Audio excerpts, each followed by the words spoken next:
ngayon. Ano po topic? Ang topic natin ay about sa likas na yaman. At Okay. gaano ito ka-importante sa atin.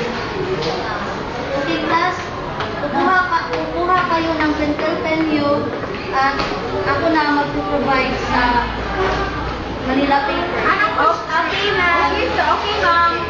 Gaano, ang question ko ay gaano ka-importante ang likas na yaman para sa ating lahat.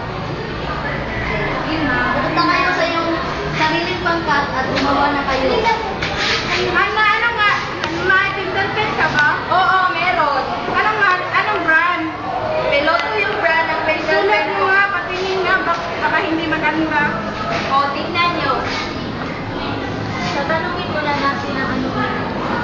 Wow, ang ganda! Saan mo lang yan binili? Magkano ba yan? Magkano ba yan?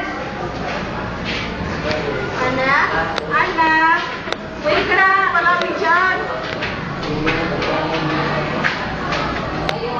Wow, ganda talaga. Saan mo yan binili?